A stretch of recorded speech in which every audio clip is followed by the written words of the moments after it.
Queridos amigos, bienvenidos un día más a Tiempo de Tertulia, programa de multidifusión que se emite en España e Iberoamérica. Hoy, con el tema Monteverdi, nace la ópera. Para hablar de este tema contamos con los siguientes invitados. Don Antonio Alvar Ezquerra, presidente de la Sociedad Española de Estudios Clásicos y catedrático de la Universidad de Alcalá. Es un placer tenerle de nuevo con nosotros. También para mí. ¿Qué tal? Don José Luis Vidal Pérez, catedrático de Filología Latina de la Universidad de Barcelona y crítico de música. Gracias por haberse desplazado para estar aquí con nosotros hoy. Estoy encantado de estar aquí. Don Miguel Ángel Elvira Barba, profesor de Arte Antiguo de la Universidad Complutense y exdirector del Museo Arqueológico Nacional. También es un placer recuperarle. Muchas gracias, a mí también me gusta. Doña Carmen Cabrera Bonet, coordinadora del Servicio de Actividades Culturales de la Universidad de San Pablo CEU, pero hoy está aquí fundamentalmente por ser profesora de latín y de historia de la música. Gracias por acompañarnos. Para mí es un placer. Doña María Jáudenes Casaubón, subdirectora general de Bibliotecas de la Comunidad de Madrid, por supuesto bibliotecaria y persona también conocida y querida en el programa. Gracias por estar aquí de nuevo. Pues muchas gracias. Y doña Guadalupe Rubio de Urquía, comisaria de la exposición El Mundo Clásico en la Ópera de Monteverdi, que nos sirve de referencia y guión para el programa de hoy. Muchas gracias por estar aquí. Muchas gracias a ustedes. La Comunidad de Madrid celebra el 4º centenario del estreno en 1607 del Orfeo, Fábula y Música, con una exposición sobre el mundo clásico en la ópera de Monteverdi, que recuerda la vida del insigne compositor Claudio Monteverdi y su reconocida contribución al nacimiento de la ópera. Bueno, pues, insisto, ese es el evento que nos sirve de excusa para reencontrarnos, pero vamos a hablar de temas muy diversos. Y vamos a comenzar con el profesor Alvar pidiéndole que nos comente si realmente el mundo clásico sigue teniendo vigencia y actualidad. ¿Cuál es la importancia del mundo clásico en nuestros días? Bueno, eso es una pregunta difícil de contestar con dos palabras, ¿no? El mundo clásico es todo aquello que nos dejaron Grecia y Roma con sus poderosísimas culturas, culturas que han condicionado de una manera inexorable toda la cultura occidental, todo lo que hoy es la civilización occidental. El mundo clásico ha sido una constante que ha vivificado Occidente a lo largo de 20 siglos, incluso más, y aunque ahora parece que ese mundo clásico está o tiene cada vez menos incidencia en nuestra vida, lo cierto es que el legado que nos dejaron Grecia y Roma es un legado que ya nunca se podrá borrar de nuestra civilización, a menos que desaparezca nuestra civilización, porque a ese mundo clásico le debemos cosas como el derecho, las ciudades, los juegos deportivos, la organización social en buena medida, la lengua que hablamos, también se la debemos a la lengua que se hablaba en Roma. Le debemos pues lo mejor de nuestro arte, lo mejor de nuestra cultura, de nuestra literatura. Por tanto, el mundo clásico es una constante, es un referente que explica el mundo actual. Sin el conocimiento del mundo clásico, difícilmente podremos entender cuál es la singularidad de la civilización occidental y por qué nuestra civilización es ahora la civilización que de alguna manera domina en el mundo.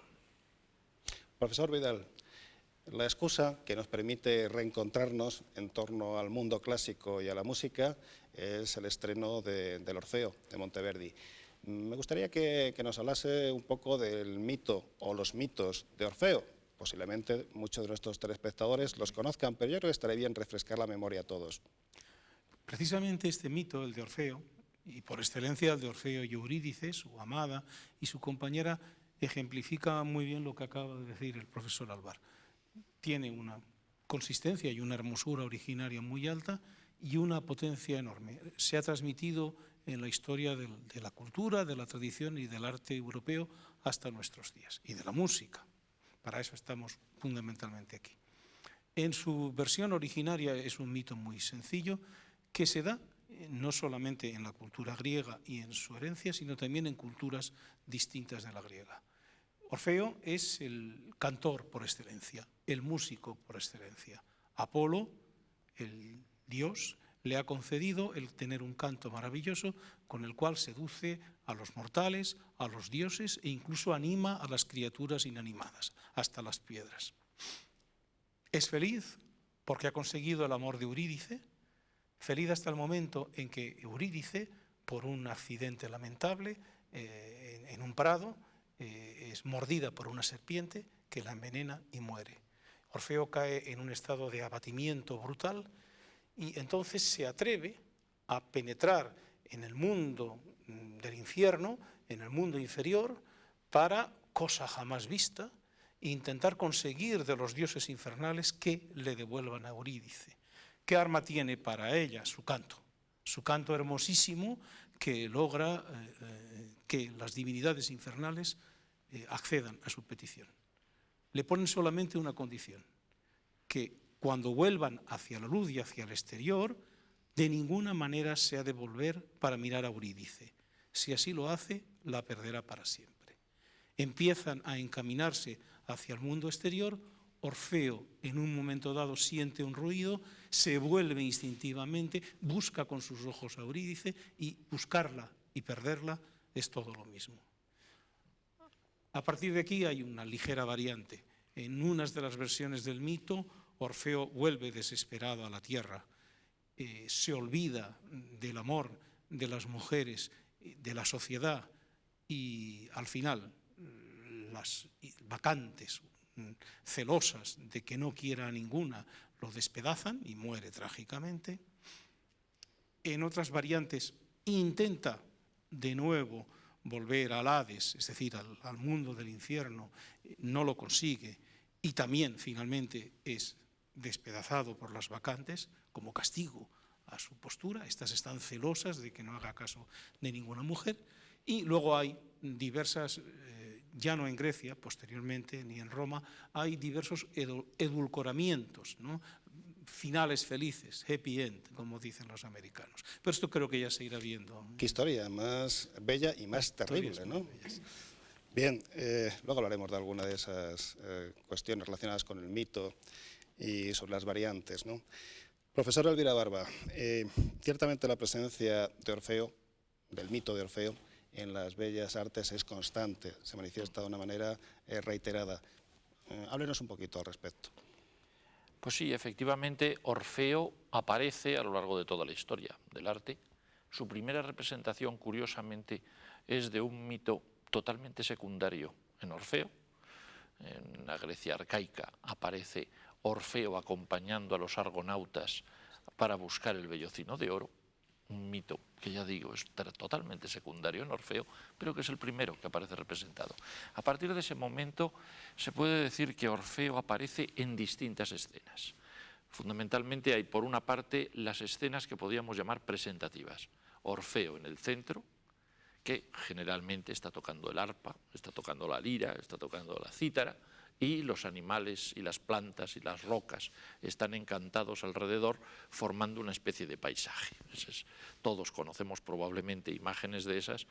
En el Imperio Romano, sobre todo, hubo muchos mosaicos que trataron este tema y que incluso dieron lugar a la cristianización de Orfeo. Orfeo se convierte en la prefiguración de Cristo, que atrae a todos los hombres y amansa a las fieras y amansa a la naturaleza en torno a él. Esa es una de las formas. Y luego tenemos, lógicamente, las múltiples figuraciones del mito de Orfeo y Eurídice, que las podemos encontrar en muchas de sus fases.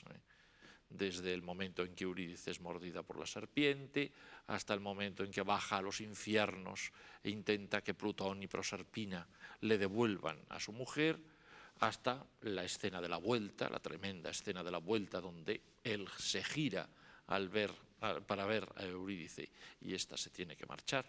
Es un momento maravilloso, hay veces en que encontramos la despedida, la nueva despedida de Orfeo y Eurídice, y algunas que son tremendamente dramáticas, como pueden ser la muerte de Orfeo por las mujeres bacantes, o incluso hay veces en que aparece el drama final del mito, que es cuando la cabeza de Orfeo, cortada por las bacantes, corre por el mar, llega a las playas de Lesbos, y allí es recogida a veces pues, por una mujer que se supone que es la poetisa Safo, la gran poetisa de Lesbos, que recoge la inspiración poética de Orfeo. Me temo que va a ser un programa muy poético este, ¿eh? Realmente estas primeras intervenciones nos están ya predisponiendo hacia ello. Profesora Cabrera, pero estamos aquí para hablar de una conmemoración. Estamos aquí para bueno, pues volver a poner de actualidad la ópera y especialmente a Monteverdi y el Orfeo de Monteverdi. ¿Qué importancia tuvo el Orfeo en la obra y en la vida de su autor, y qué importancia tuvo también desde el punto de vista histórico en esa historia de la música? Hombre, la importancia dentro de la historia de la ópera es fundamental, es la primera ópera. Es la primera ópera que nos ha llegado completa, de autor conocido. Hasta entonces conocemos de la existencia de óperas anteriores, pero solo nos han llegado fragmentos o incluso solo el título. Esta es la primera obra completa y además con una entidad y un acabamiento, digamos, que la hace en parte comparable a otra primera obra inaugural y que viene muy al caso, porque estamos intentando unir el mundo clásico con el de la música, que es la Ilíada. Es decir, el primer poema épico completo que nos llega y es casi una obra maestra. Bueno, es una obra maestra, es una obra perfecta. Bueno, pues en la historia de la música ocurre lo mismo, que la primera ópera completa que nos ha llegado ya es en sí misma una obra maestra. Lo que había habido hasta entonces no dejaban de ser ensayos y, bueno, más o menos acabados, pero si no nos han llegado tal vez sea por algo, luego lo comentaremos seguro que más despacio, pero es fundamental. También dentro del recorrido de la trayectoria profesional de la música del propio autor de Monteverdi, a lo mejor luego nos dará un poco de tiempo a hablar un poco de su trayectoria musical. Monteverdi es una figura esencial en la historia de la música porque marca el paso del Renacimiento al Barroco. De una forma de componer, de entender la música, las texturas que se dan en el Renacimiento, que es la polifonía, al mundo de la monodia acompañada que dará lugar al Barroco. Es más, y a Dios gracias lo tenemos todo, sus primeros libros de madrigales, por ejemplo, son todavía renacentistas y los últimos ya son plenamente barrocos. Y además él mismo y su hermano nos comentan, teorizan sobre cómo han ido encontrando ese cambio de mentalidad, sobre el planteamiento de qué es más importante, si la música, si el texto, cuál debe ser el papel de cada uno. Ahí además es donde se ve el espíritu profundamente humanista de Monteverdi al entender cuál va a ser la nueva música que se va a hacer y que sin embargo, a pesar de ser humanista, se va a llevar a cabo en el Barroco, después del Renacimiento. Hablemos luego de esos matices diferenciadores Hay entre muchos, sí. El Renacimiento y el Barroco, concretamente dentro del mundo de la música y en la obra de Monteverdi. María, estamos aquí porque además, curiosamente, esta exposición tiene lugar en una biblioteca, y en una biblioteca pública. Un lugar en el que presuponemos que se preservan los libros, pero que también tiene encomendada la función de difundir la cultura, y la cultura, por supuesto, también engloba la música. ¿Por qué nos hablas un poco de esta labor de difusión cultural? Bueno, la biblioteca pública en sí misma, más que una función de preservación de los libros o de la cultura, tiene una función de difusión. Y es decir, que prima más esto segundo que lo primero. En el caso de la biblioteca pública, donde tiene lugar esta exposición, es una biblioteca pública un poco particular, porque es una biblioteca pública del Estado, que tiene una colección muy amplia, porque recibe un ejemplar del depósito legal, y tiene también quizá más acentuada esa función de preservación. La exposición... Perdón, sí. al igual que la Biblioteca Nacional. No exactamente. Recibe No es un ejemplar del depósito legal, pero es un ejemplar que se utiliza para préstamo, a diferencia de la Biblioteca Nacional, que queda únicamente... que se utiliza para su consumo, digamos, interno dentro de la biblioteca. Bueno, con esta exposición, que digamos que tiene lugar en esta biblioteca porque la Biblioteca Pública Manuel Alvar, que es donde... Que no hemos dicho el nombre, sí. Y tenemos aquí pues una persona que sí. Tiene una ligazón familiar importante con la biblioteca. Efectivamente ahí sí. Además se conserva el legado de don Manuel Alvar. Sí, hemos tenido ocasión de verlo, es un legado magnífico, muy valioso y accesible también para investigadores, ¿no? Sí, efectivamente, es su biblioteca personal. Bueno, entonces, hemos escogido esta biblioteca para que tenga lugar esta exposición, pues porque quizá por sus características, digamos, espaciales, porque es la biblioteca que tiene las mejores condiciones para hacer una exposición un poco de estas características. Nosotros con esta exposición pretendemos continuar una línea desde la Comunidad de Madrid que ya se inició el año pasado con una exposición sobre Pío Baroja, también con motivo del aniversario de su fallecimiento, que lo que se pretende con estas exposiciones es hacer unos eventos de calidad en los que sobre todo se difunda una parte del patrimonio bibliográfico de la Comunidad de Madrid, que es riquísimo, es uno de los más ricos del mundo, efectivamente. Entonces, en esta exposición de Monteverdi, pues los que tengan la oportunidad o la curiosidad de ir a verla, verán que es una exposición que en realidad es una exposición bibliográfica. Lo que pasa es que tiene un contenido también, tiene una presentación bastante visual y quizás se pierde a lo mejor un poco, a veces, no es que se pierda, está hecho así a propósito, ¿no? Para que sea una exposición que tiene distintas lecturas, ¿no? Tiene varias lecturas y todas ellas se complementan entre sí, que eso supongo que Guadalupe, que es la comisaria, pues lo explicará bastante mejor, ¿no? Pero en realidad es una exposición bibliográfica y es una exposición bibliográfica del patrimonio bibliográfico madrileño, que es una de las líneas un poco de actuación también fundamentales de la Comunidad de Madrid en lo que se refiere al libro. Hablaremos luego más de esos aspectos de difusión cultural, que yo creo que es importante, ¿no?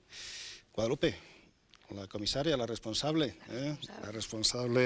de esta exposición, ¿qué habéis intentado con ella?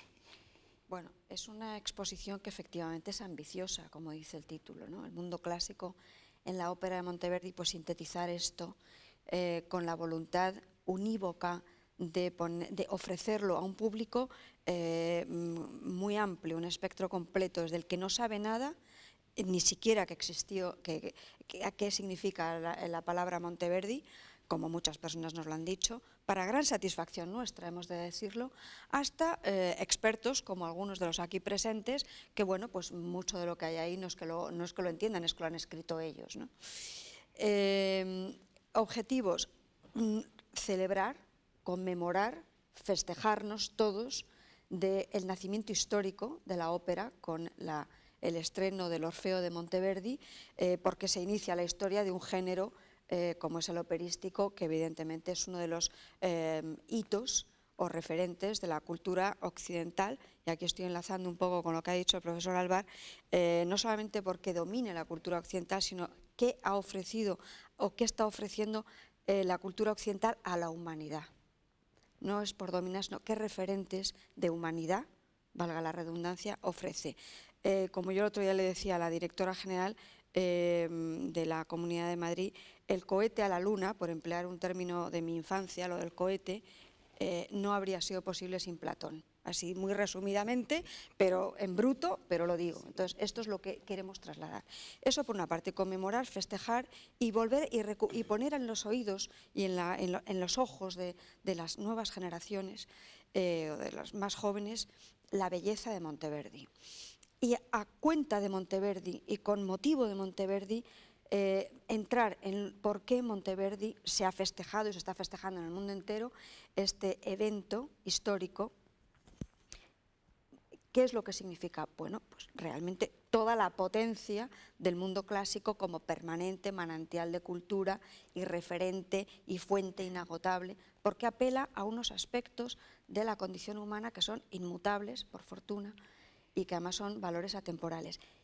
Y a cuenta de eso, efectivamente, como ha dicho la subdirectora general, queremos mostrar desde la Consejería de Cultura y Turismo y mover y difundir y de alguna manera abrir a la gente un mundo fantástico, absolutamente fantástico desde todos los puntos de vista, que es el mundo del libro antiguo.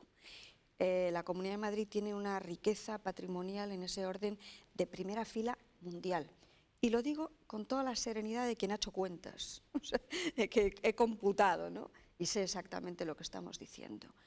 Y evidentemente esas son, digamos que son tres objetivos muy ambiciosos, pero yo creo que sin ambición sin ambiciones razonables, como es en este caso, pues no se puede llegar a prácticamente ninguna parte. Exposición que quien no pueda disfrutarla, en todo caso, la tiene recogida en este magnífico catálogo que aparece aquí es una exposición que expuesto tiene, en la mesa, ¿no? Además, hay una parte que luego a lo mejor la va a ampliar la subdirectora, entre otras cosas porque la idea originaria fue suya, el espacio de interés, que yo para traducirlo digo es un espacio multimedia, pero que en términos de biblioteca espacio de interés se ha habilitado un espacio con una representación bastante cumplida de todos los fondos que hay en la red de bibliotecas públicas de la Comunidad de Madrid disponibles al público en cualquier soporte, audio, vídeo. Relación con Monteverdi estamos hablando, Monteverdi, la ópera, el mundo clásico, mitología, lo que se quiera.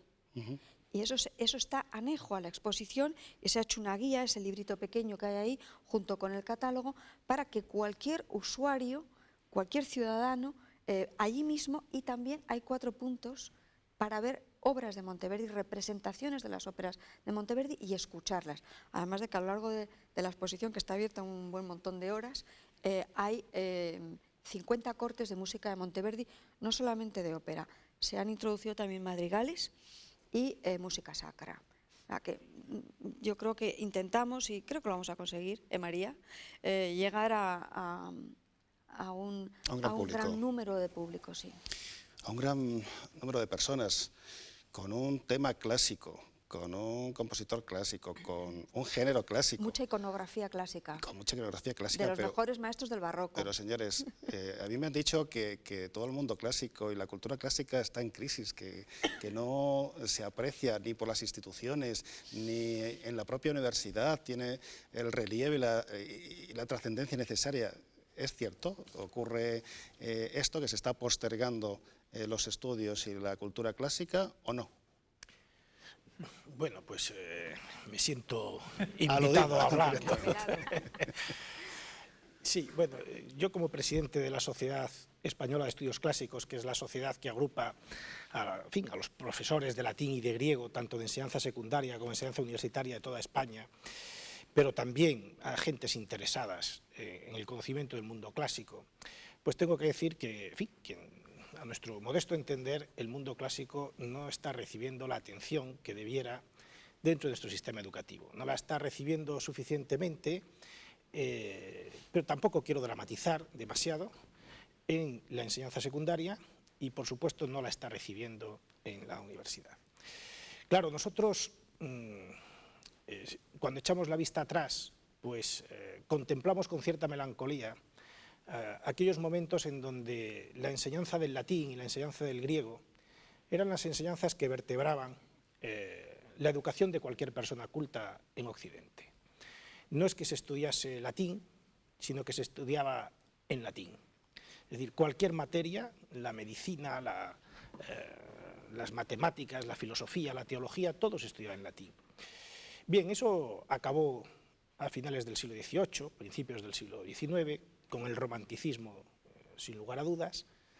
Hoy, la posición que ocupan los estudios clásicos es otra, pero sin querer llegar a aquella situación en la que todo se estudiaba en latín, sí que creemos que deberíamos reflexionar como sociedad, y es una apelación que hago no solamente al caso español, sino a Occidente en general, sobre el hecho de que abandonamos con demasiada frivolidad las raíces de nuestra propia cultura, ¿no? No les prestamos la atención que debiéramos. De tal manera que la urgencia de lo que ocurre cada día tiende a hacer que nuestras vidas se banalicen poco a poco. Prestamos atención más a determinados vídeos en los que se hacen no sé qué gracietas que a cuestiones que son duraderas, que son permanentes, pero a las que hay que llegar haciendo a veces un mínimo de esfuerzo, y eso ya no estamos dispuestos a hacerlo, ¿no? Creo que el acercamiento al mundo clásico es un acercamiento extraordinariamente edificador y que además nos daría claves para entender y para aprender a vivir el mundo en el que estamos viviendo. Precisamente Occidente cuenta entre sus mejores momentos en su historia aquellos momentos en los que volvió al mundo clásico. Me estoy refiriendo, por ejemplo, a la época de Carlomagno, con el Renacimiento carolingio, en el siglo VIII, IX, el siglo XII, el humanismo y el renacimiento, siglos XV, XVI, y el neoclasicismo del siglo XVIII. Occidente ha mantenido con el mundo clásico una historia de amor y de olvido intermitente. El olvido nunca ha sido total, pero lo que sí que es cierto es que en aquellos momentos en que ha demostrado más amor al mundo clásico, Occidente ha sido más creativo, más poderoso culturalmente, ¿no? Ahora nos toca un momento con la globalización y con el auge de la tecnología, en donde estas cuestiones pues quizás interesan menos, pero a mí me gustaría subrayar, por ejemplo, a propósito de la historia que hoy estamos hablando, la historia de Orfeo y Eurídice. La historia de Orfeo y Eurídice es fundamentalmente una historia que nos enseña el poder enorme del amor, y de la fidelidad. Hablar de amor y hablar de fidelidad en estos tiempos que corren, pues parece carca, parece anacrónico, ¿no? Pero el amor y la fidelidad son valores que proporcionan una gratificación y una satisfacción a quien tiene la suerte de vivirlos, que quizás no se alcanzan por otros caminos. Pero también el mito de Orfeo es el mito que nos enseña el valor extraordinario de la palabra, y sobre todo la palabra poética, y de la palabra poética, de la poesía, acompañada de la música. ¿Quién de nosotros no se siente conmovido cuando escucha música, la música que le agrade, sea música clásica, sea música moderna, o sea, lo que sea, un bolero o una ranchera o heavy metal, lo que sea? La música tiene un poder de conmocionar al hombre, al ser humano, extraordinario. Esto es algo que ya han descubierto los griegos, es algo que nos lo han mostrado, es algo que va a permanecer siempre, ¿no? Y como estas dos pequeñas muestras de lo que nos enseña el mito de Orfeo, podría poner otro tipo de ejemplos, para que veamos hasta qué punto ese mito, esa historia sencilla, aparentemente sencilla que aquí se ha contado, es una historia que nos dice mucho de nuestra propia condición, y es una historia a la que nos podemos acercar desde múltiples puntos de vista, y a cada cual le puede decir algo que le conmociona, que le emociona, que le gusta, ¿no? Bien, esto es algo que le ocurrió también a Monteverdi. Esto que nosotros sentimos ahora lo sintieron también en el siglo XVI y en el siglo XVII, quienes se sintieron atraídos por estos temas y los recrearon mediante la ópera, en este caso. Pero estos mismos mitos conmovieron, por ejemplo, a los autores latinos, a Virgilio o a Ovidio en el siglo I a.C., y sorprendentemente son historias que nos unen a nosotros, los hombres del siglo XX, del siglo XXI en Occidente, con nuestro pasado más antiguo, un pasado que se remonta nada más y nada menos que a Homero, como aquí se ha mencionado, y que por tanto nos da una continuidad, una profundidad histórica, un enraizamiento que ya lo quisieran para sí las personas de otras. Esa es la gran riqueza y el gran privilegio de Occidente. Eso es algo que no deberíamos olvidar nunca. Todos los árboles más grandes, más umbrosos, más copudos, son los que tienen las raíces más profundas. José Luis, ciertamente, después de escuchar al profesor Álvar, pues todos querríamos haber estudiado filología clásica, ¿no? Yo creo que es una invitación, y creo que es un magnífico presidente, ¿eh? Hay que preservarle durante mucho tiempo, porque puede lograr revitalizar los estudios clásicos. Pero la realidad es complicada, es cruda. Como filólogo también, como filólogo de filología latina, como catedrático, como persona vinculada con el contexto universitario en Cataluña, en Barcelona en particular, estamos viendo una crisis de las filologías. Muchas de ellas han desaparecido o dicen que tienen que desaparecer. Esa labor vehicular que cumplía el latín antaño parece que ahora pues la cumple o pretenden que la cumpla el inglés u otras lenguas que se están imponiendo en un intento de no sé, neutralizar pues esa globalización, ¿no?, de la que hablamos antes, o esa humanización, ¿no? ¿Cómo se ve en un contexto lingüístico y cultural diferente, aunque cercano, como es el catalán, esta realidad de la crisis de los estudios clásicos, de las filologías? Bien, el contexto catalán quizá goza en este sentido de una situación un poco mejor. Por circunstancias que podrían explicarse, pero que ahora sería demasiado lejos de entretenerme en ellas, la potencialidad y el renacimiento de la lengua y de la literatura catalana, después de pasar por un momento de atención a los momentos medievales, a final del siglo XIX, cristaliza en un movimiento que vuelve sus ojos hacia el clasicismo.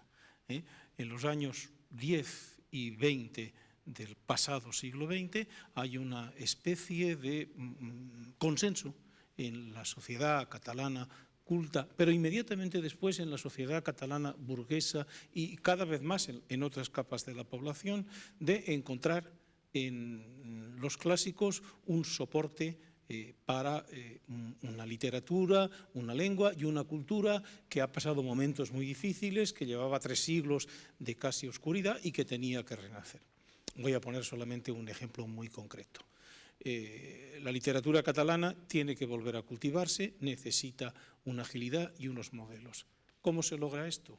Traduciendo a todos los clásicos griegos y latinos.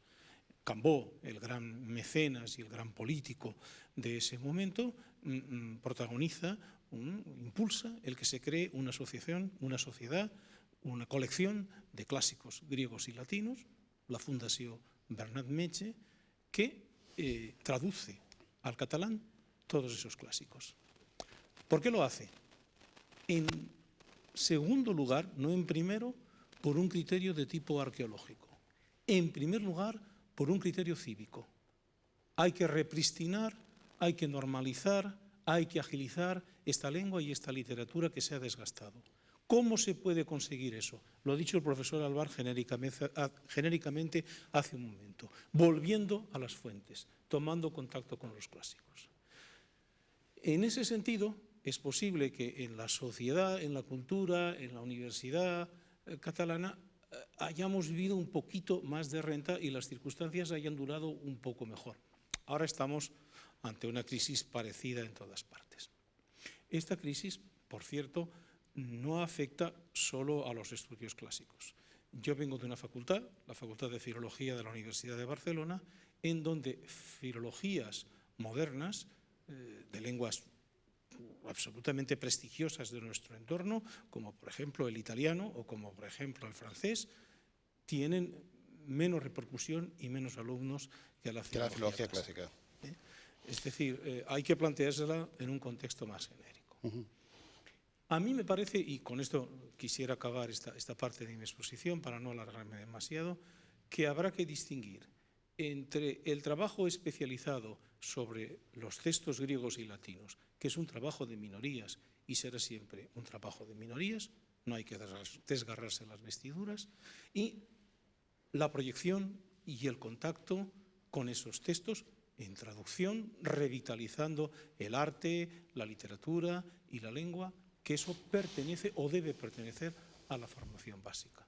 Y ese es un punto, me parece a mí, de extraordinario interés. Y lo segundo, que pertenezca a la formación básica, no se conseguirá si no se mantiene siempre un número discreto y reducido de especialistas que trabajen sobre las fuentes. Y ahí habría que buscarla. Miguel Ángel, ¿es posible que exista una crisis de las lenguas latinas y concretamente del latín y el griego? Pero lo que nunca ha habido es una crisis de los clásicos o de la cultura clásica en las bellas artes o en las artes plásticas. Yo creo que su presencia ha sido constante hasta el XIX. Incluso se me ocurre recordar el movimiento de los prerrafaelitas que intentó recuperar todo este bagaje cultural, a todos estos mitos clásicos con pues el respaldo de la crítica y también del público en general. Creo que fue un grupo que tuvo una obra pues muy bien acogida, muy bien difundida y que aún hoy día sigue gozando de muchos admiradores. Pero en la actualidad ese eco del mundo clásico se sigue manteniendo concretamente en las artes plásticas, o ya se ha olvidado y se ha despreciado como otros tantos legados de los que intentamos zafarnos, librarnos pensando que hay que innovar a costa de todo, incluso a costa de negar nuestros propios principios. Bueno, no nos vamos a engañar. El mundo clásico simbolizó durante el siglo XIX, durante el siglo XX, ha simbolizado el pretérito, la tradición, lo recibido, etc. Y entonces es evidente que muchos artistas, campos enteros del arte, etcétera, etcétera, han tomado el mundo clásico como el enemigo a batir.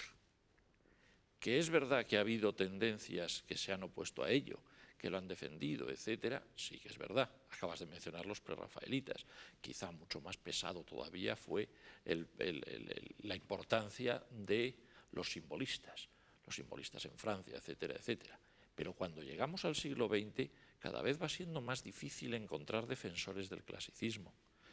Se los encuentra uno, por ejemplo, en el surrealismo, porque entonces sí que se le busca, sobre todo a una de las partes más vivas del mundo clásico, que es la mitología, su simbología profunda. Freud, otros grandes psiquiatras, etcétera, etcétera, vuelven a los mitos clásicos porque ven en ellos reflejos del subconsciente y a las tradiciones y a los cuentos populares, etcétera, los ven como el trasfondo, como lo más profundo de nuestro ser que debe de aflorar de algún modo. Sin embargo, como digo, es curioso que mientras que eso en unos niveles se mueve perfectamente, si tomamos, por ejemplo, el mundo de las vanguardias, no encontramos prácticamente nada. El mundo clásico es el enemigo de las vanguardias, o más exactamente, las vanguardias se levantan como enemigo del mundo clásico. Y nada peor, evidentemente, que el intento de salvar el mundo clásico por parte de las grandes dictaduras del siglo XX. Eso fue todavía peor para el mundo clásico, evidentemente. O el estoque, ¿no? ¿Qué? Que fue ya el estoque, el golpe de gracia, ¿no? O sea, ya cuando empiezan a salir las victorias fascistas o nazis, o empiezan a aparecer, pues verdaderamente eso lo acabó. Y sin embargo, no ha caído. Sin embargo, no ha caído. Por curioso que parezca, el mundo clásico se mantiene en el arte, pero curiosamente más en el arte que podemos llamar popular, es decir, el que tiene gran alcance de público, que en el arte de verdad de los artistas. En una palabra, encontramos al mundo clásico muchísimo más en el cine que en la pintura, por ejemplo. Cuando tenemos que hacer la historia de la iconografía clásica, de los mitos clásicos, la historia de la Grecia y de la Roma clásicas, Alejandro Magno, los gladiadores, etcétera, etcétera, no los busquemos en los pintores, salvo alguna excepción, como Picasso, por ejemplo, que tuvo siempre gran interés por el mundo clásico. Pero no los busquemos en los pintores, busquémoslos en la historia del cine. ¿Te refieres en el siglo XX? En el siglo XX, en el siglo XX. En el siglo XX, surrealismo, Picasso y el poco cine. más. Y el cine. Ahí es donde ya. Hasta hoy, las Bueno, películas de... pero lo siento, para mí el 21 es Pero chiquitín. en algún caso, si se me permite intervenir, Miguel Ángel, nos contaste en alguna ocasión cómo dentro de la arquitectura, algún arquitecto contemporáneo, en caso concreto Ricardo Bofill, utiliza justamente el mundo clásico, la arquitectura clásica, para parodiarla. De tal manera que el problema es que a veces las propias vanguardias, intentando negar el mundo clásico, lo que hacen es demostrar que sigue estando ahí y que sigue teniendo lo que combatir, ¿no? Es el ejemplo de Bofill, podrías poder verlo. Los frontones, las algunos columnas, más, etcétera, etcétera, que son señores que no es que sean las vanguardias, sino que se proclaman siempre la contravanguardia, la antivanguardia. Es decir, la vuelta al clasicismo, lo que se llama el clasicismo moderno. El problema es que me da un poco la impresión de que los movimientos del clasicismo moderno, Monet, Bofill, etcétera, etcétera, se han quedado ya. Es decir, ha sido una especie de moda de 10 o 15 años que después Carmen. Ha quedado lo que colgada. pasa es que quizá también una cosa que has dicho antes que a mí me ha parecido muy interesante, que es un poco como el mundo clásico ahora está presente, digamos, en formas culturales que son muy populares, como el cine. Y quizá a través de esas formas más populares y más fáciles de asimilar, también está llegando de una forma más fácil que si no a lo mejor no llegaría, pues por ejemplo, a los niños. Sí, Pues pero- de una forma un poco quizá O sea, el mundo clásico, adulterada, el mundo pero que a lo clásico- mejor puede Yo estoy- servir de estímulo para luego un estudio El posterior. mundo clásico tiene un atractivo enorme. El problema está en que no sabemos muy bien nunca de lo que hablamos. Una cosa es lo que se dice por la televisión, que es lo que da mucho dinero y mueve mucho dinero, y otra es una cultura, que no digo que sea una cultura de élite, pero de cierto nivel. Por ejemplo, las novelas, que normalmente no suelen aparecer por la televisión, pero que por el metro y en cualquier lugar te puedes encontrar un montón de gente que se lee biografías de Alejandro Magno, Sí. que cuidado que ha habido moda de biografías de Alejandro Magno, por ejemplo.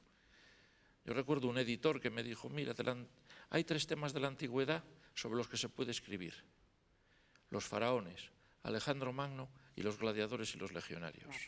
Y eso vende. Es verdad.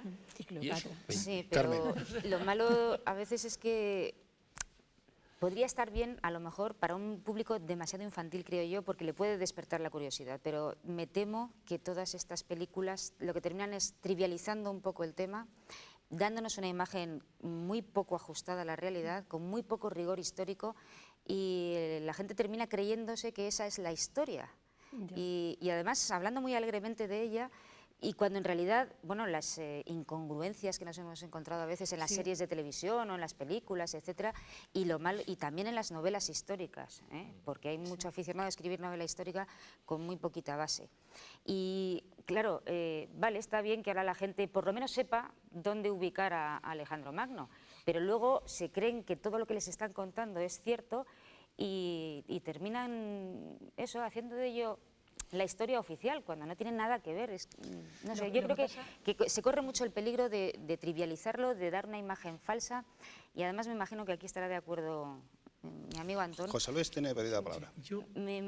Permítame Sí, terminar claro, una por cosa. supuesto. A mí me parece muy bien que por un lado les proporcionemos a la gente la información sobre lo que hay y que en un primer encuentro con el mundo no se lo hagamos muy difícil. Pero lo que tampoco tenemos que olvidar es que para conocer de verdad ese mundo y conocerlo bien y conocerlo con rigor, se necesita un poquito de esfuerzo, yo creo. No nos podemos quedar en la banalidad, en la superficialidad, en que, bueno, efectivamente es muy fácil escribir libros sobre gladiadores porque van a tener mucho éxito, pero de verdad no les podemos hacer un libro de gladiadores que esté bien documentado, bien basado. Es que eso la gente no lo va a... Ahora no va a decir Pidamos un María si poquito de esos esfuerzo libros se leen o no. y desde luego mantengamos además gente, por favor, vamos a mantener en el sistema educativo gente que sea capaz de profundizar en ello y de estudiar en ello, para lo cual hace falta bastante esfuerzo. Sí, es cierto. José Quisiera Luis. poner un apunte aquí, al hilo de la presencia y de la valoración diversa que se hace de la presencia de los clásicos y del legado clásico en el siglo XX, y yo he apuntado y hasta en el siglo XXI, y lo he apuntado porque es posible que las últimas películas que han tenido un enorme éxito de público de tema romano ya pertenezcan, de tema clásico, griego-romano, ya pertenezcan al siglo XXI. No recuerdo si la película que nadie conoce por Gladiator, sino por Gladiator, y eso es muy significativo, es decir, pero bien está, no me rasgaré las vestiduras de que la gente conozca con un título inglés lo que realmente es puro latín, ¿no?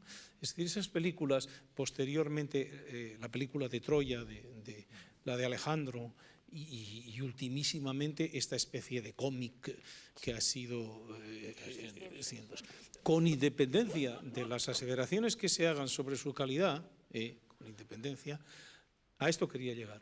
Me parece que sí dejan una cosa clara, la plasticidad del legado clásico.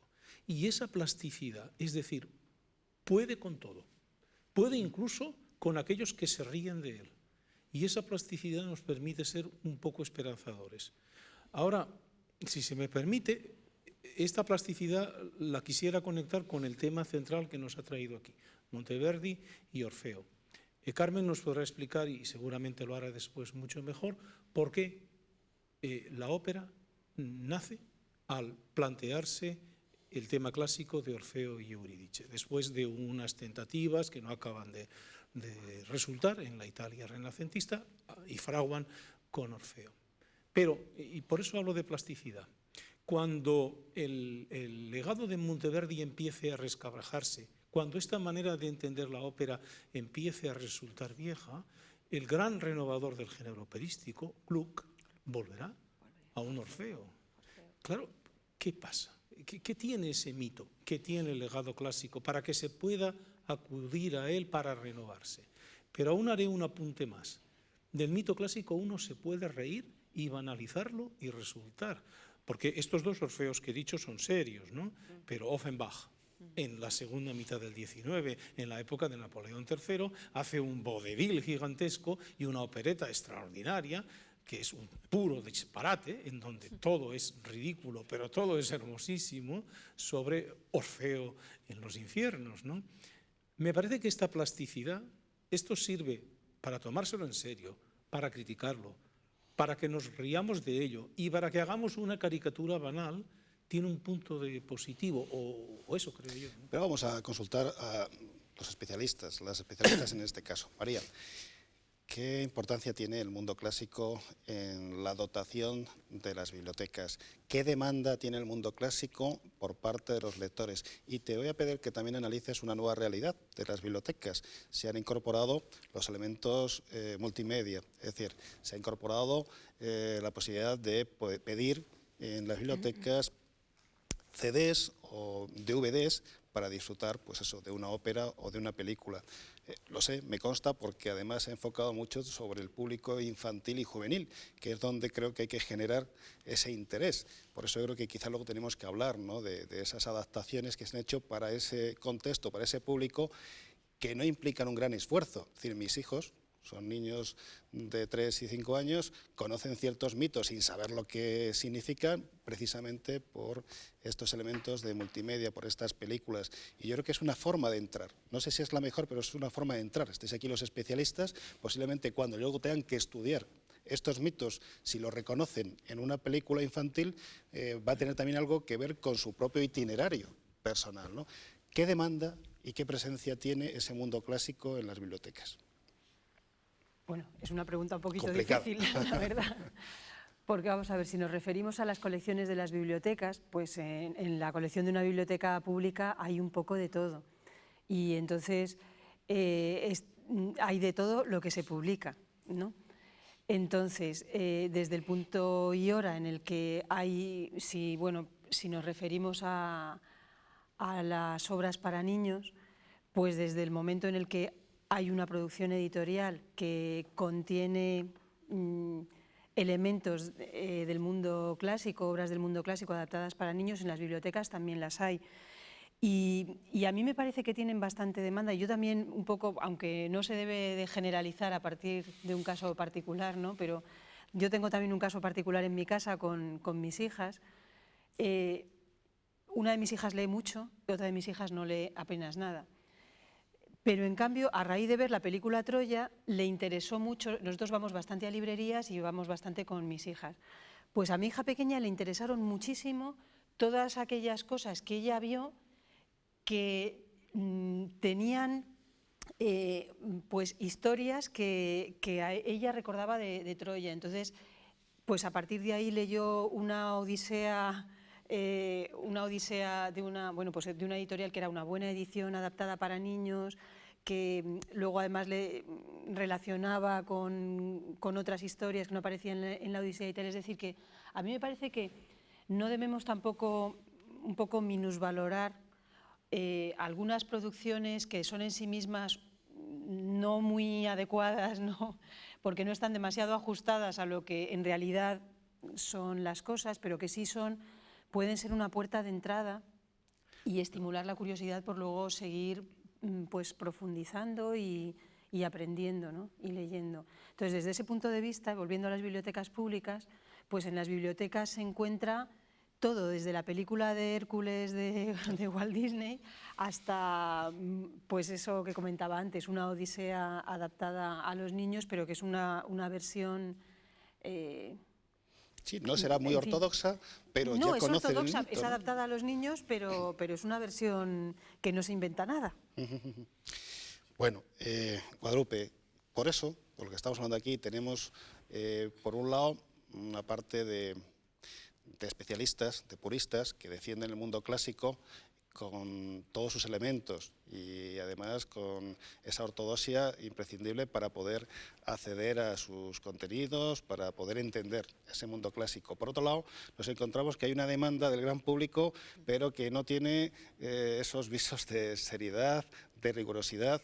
En definitiva, cuando habéis planteado la realización de esta exposición, ¿en quién pensabais? ¿En los especialistas, en el público en general, en los lectores o en las personas mayores, en los adolescentes y jóvenes? He dicho en mi primera intervención que es una exposición con ambición, porque nos lo hemos planteado para todos, pero nos lo hemos planteado para todos, pero partiendo de... Vamos a ver, es que aquí estamos hablando de diferentes ámbitos de conocimiento y sensibilidad, y eso es muy importante distinguirlo. El mundo clásico, como cualquier otro mundo, es una cosa compleja y por consiguiente polisémica y riquísima. Y entonces no se puede, yo lo otro día se lo decía a un medio de comunicación, mire, yo no he venido a vender una nueva clase de patata frita envasada. Entonces, a partir de ahí hablamos. Entonces, hay que empezar a decir este tipo de cosas. La cultura de verdad es una cosa complicada y compleja. ¿Cómo nos la hemos planteado? Al que va a ver la película de Hércules o lo que sea, decirle, vamos a ver, Hércules no es de Walt Disney.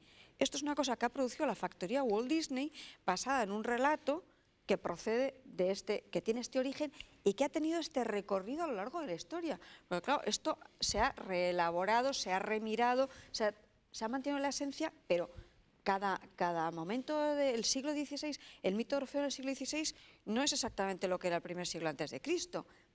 En esencia sí, pero su representación, su manifestación no es la misma. Entonces, ¿cómo lo hemos planteado? Con el mayor rigor documental y de datos, es decir, todos los fragmentos que se reproducen son de textos, digamos, canónicos, es decir, no hemos ido a lo fácil, no.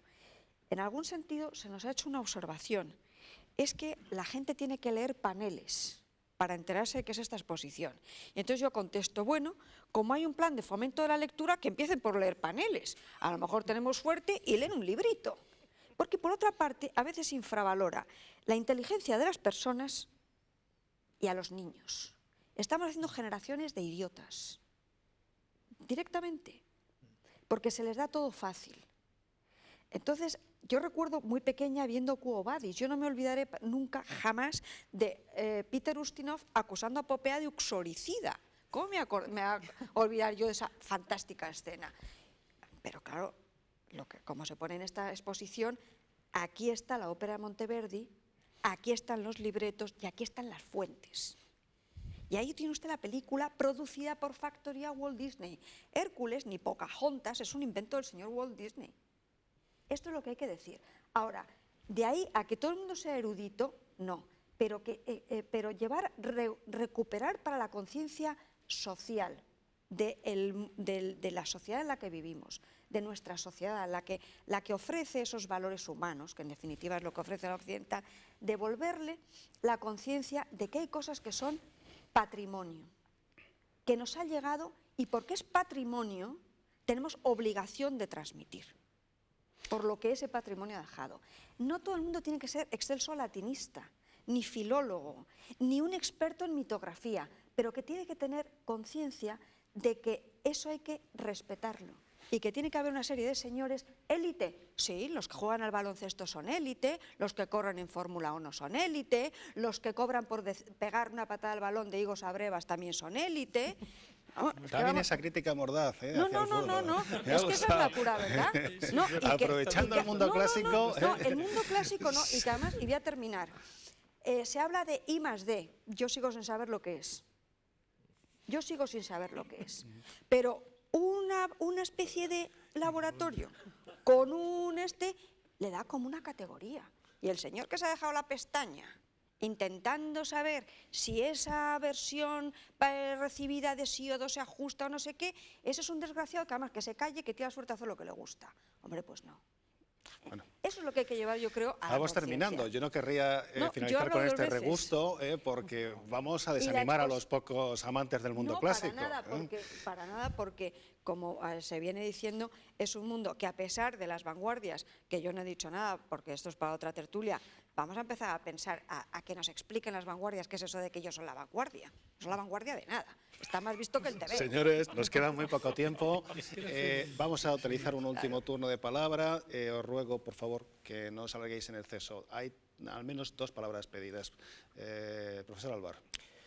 Sí, bueno, aquí se está hablando de un mundo clásico, que es un mundo, digamos, que fácilmente visible, ¿no? Estamos hablando de lo que hay en el cine, de lo que hay en la novela histórica, de lo que hay aquí o de lo que hay allá.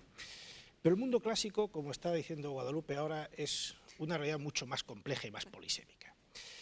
Y está presente mucho más de lo que nosotros nos podemos imaginar en nuestras vidas. A mí me gustaría señalar una cosa, que creo que es evidente y que todo el mundo lo va a entender.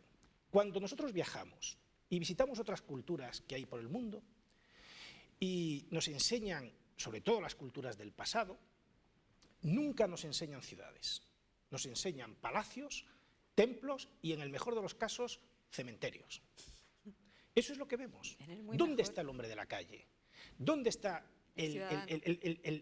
no el ciudadano, que no había ciudadanos?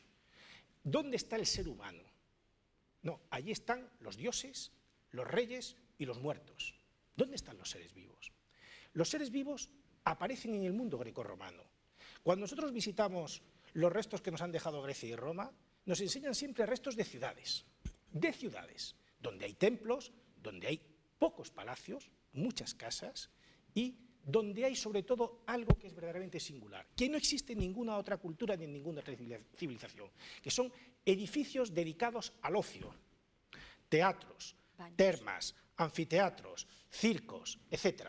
De repente, el ser humano, dentro del mundo griego y del mundo romano, ha sido un ser que ha vivido para trabajar, sí, en beneficio del poderoso, sí, pero también para disfrutar, también para gozar de la vida. Esto es algo que no se puede imaginar en ninguna otra cultura, no existe en ninguna otra civilización, existe en la civilización grecorromana. Cuando nosotros vamos al teatro, cuando nosotros vamos a una biblioteca, cuando nosotros visitamos un circo, nosotros estamos revitalizando el legado clásico. Nosotros llevamos en nuestra cartera un carnet de identidad que nos hace ciudadanos. Esto es un concepto exclusivo del mundo grecorromano y, más si se me apura, del mundo romano.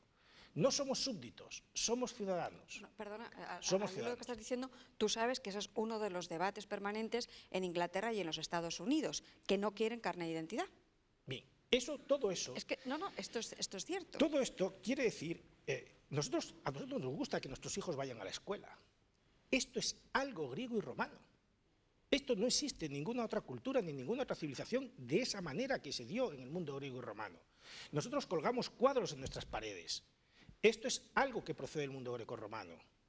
Nosotros cultivamos la escultura. Fíjense, los dioses hindúes recibieron forma humana después de que los griegos llegaran allí con Alejandro Magno. No hay ni una sola representación de dioses hindúes con forma humana, antropomorfa, anterior a Alejandro Magno. De manera que, al final, resulta que el mundo clásico no solo está en las películas de gladiadores, no solo está en las novelas históricas, el mundo clásico está en lo que nosotros hacemos todos los días permanentemente, cada vez que pisamos una calle, cada vez que recorremos un itinerario para ir de una ciudad a otra, cada vez que asistimos a un espectáculo, cada vez que llevamos al niño al colegio, estamos reviviendo el legado clásico. José Luis, muy brevemente, por favor. Sí, muy brevemente, y precisamente para que el espectador, y sobre todo el espectador en su caso joven y hasta niño, no crea que esto está tan lejos de su alcance. Me parece que hablaré también por mi compañero y colega, el profesor Alvar, si digo que nosotros, y en esto estoy en él y yo, puesto que somos los especialistas, los filólogos clásicos en este caso, ¿no? Nosotros no somos, y en esto estoy en cordial desacuerdo contigo, no somos ni tan ortodoxos ni sobre todo tan puristas. No. Es decir, no somos en primer lugar, nuestra preocupación por la vigencia de la antigüedad clásica en la cultura occidental no viene en primer lugar por nuestra condición de especialistas en saberes clásicos, de ninguna manera. Me parece que viene en primer lugar por nuestra condición de ciudadanos occidentales, ¿no? Solamente en segundo lugar porque somos profesionales. Al hilo de esto, el primer contacto del niño, del adolescente, del joven con ese mundo no se conseguirá por la vía purista. Nadie elige su primer contacto, sino más bien quizá por esas otras vías, el cine, etcétera, de las que se ha hablado. Y por lo tanto, no podemos estar contra ellas. Miguel Ángel, esto es un atraco a mano armada. En esencia, ¿qué representa el mito de Orfeo en la actualidad? ¿Solo se aprecia aquello que se pierde? ¿Realmente el amor es un imposible? ¿Cómo lo podrías resumir? Medio segundo. El mito de Orfeo es sobre todo, yo creo que es lo que más vida le ha dado a lo largo de la historia, el mito del poder de la música y del amor. Perfecto. Esa mezcla de música y amor es la que le ha dado la vida. Carmen, ¿cómo invitamos a nuestros televidentes para que se acerquen a la música de Monteverdi y al Orfeo de Monteverdi en particular? Brevísimamente. Creo que en primer lugar invitándoles a conocer primero el mito, a conocer el personaje, si no, no van a poder seguir la historia. Y creo que invitándoles a conocer también la música de Monteverdi previa y una pinceladita a lo mejor de toda su trayectoria para desembocar allí. María, antes Guadalupe nos ha relatado pues lo que contiene la exposición de Monteverdi, está en el catálogo también, pero a mí me gustaría que invitases a la gente para finalizar ya el programa a que se acerquen a las bibliotecas. ¿Qué van a encontrar ahí que les va a sorprender, y especialmente en el mundo clásico? Bueno, en las bibliotecas van a encontrar de todo. Algo que tú resaltarías, novios. Algo que tú recomendarías. No, pues que se acerquen a la biblioteca y que vean todas las posibilidades que hay de, pues no sé, de cultura y de Un libro, recomienda un libro clásico. Un libro clásico, La Ilíada. La Ilíada. Ya está. Queridos amigos, de esta manera se nos agota el tiempo. Hemos disfrutado realmente de un programa, de unos contertulios que nos han aportado no solo conocimientos, ideas, sino que nos han aportado un cierto bienestar. Incluso pues han puesto a la poesía y las artes en general aquí encima de la mesa para disfrute y goce de todos. Ya saben que pueden enviarnos sus ideas, propuestas y sugerencias para próximos programas, también sus comentarios respecto a los programas que han visto, como este, que haremos llegar puntualmente a cada uno de nuestros invitados. Tienen a su disposición, impresa en la pantalla, la dirección de correo electrónico y justo también al lado la dirección postal. Damos las gracias a nuestros invitados por habernos hecho pasar un rato tan agradable con algo supuestamente tan pesado como la cultura clásica. Ha quedado aquí desmentido absolutamente esa farsa, esa mentira, esa gran mentira que se han ocupado de inculcarnos. Gracias por estar con nosotros, Antonio Alvar Ezquerra. Gracias a vosotros también por darnos esta oportunidad. Y bueno, hemos hecho publicidad de la Sociedad Española de Estudios Clásicos lo suficiente para que siga teniendo vigencia y trascendencia. Gracias a José Luis Vidal Pérez por desplazarte desde Barcelona, no desde Barcelona. Vives en Barcelona, pero has venido desde Ibiza, sí. Ha sido un atraco a mano armada también, forzarte a venir, pero como teníamos una deuda histórica, la hemos solventado para desfacer entuertos y... La deuda es mía y el agradecimiento es mío. Estoy encantado de verlo. Que gracias por esas aportaciones que has hecho tan acertadas. Miguel Ángel Elvira Barba, gracias por estar de nuevo con... Ya eres un clásico en tiempo de tertulia, pero como tienes esa pose, tienes esa apariencia tan clásica que en televisión da también, pues es un placer tenerte en persona y también en imagen, ¿no?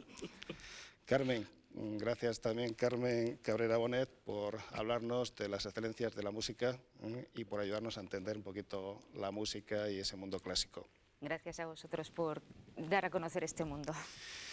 María Jaúdenes Casaubon, pues sí hay que leer más, hay que difundir lo que hacéis en las bibliotecas, una labor callada, fruto del esfuerzo de muchos profesionales y creo que merece la pena seguir dotando convenientemente a esos reductos de saber, de esos grandes almacenes, ¿no?, de la sabiduría, que si no guardásemos en esencia, pues perderíamos también parte de nuestro patrimonio, de nuestra identidad y sobre todo la visión de futuro. Gracias por esa labor que estáis desarrollando. Gracias a vosotros, en eso estamos empeñados.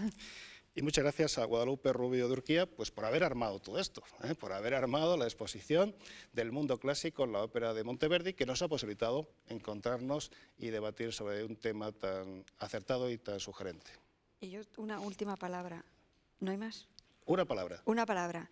En esta exposición, aparte de todo, hay 42 magníficos ejemplares de libros únicos. Y cuando digo únicos, únicos, única ocasión para verlos. Para verlos, no se pueden tocar, No, desde queridos luego, amigos. pero por única tanto, ocasión porque por lo tienen que general no acceder se- al catálogo. En el catálogo sí los tienen también reproducidos y siempre podrán conservarlo entre sus lecturas preferidas. Gracias y hasta siempre. No nos fallen porque si no, no tendría sentido continuar aquí. Adiós.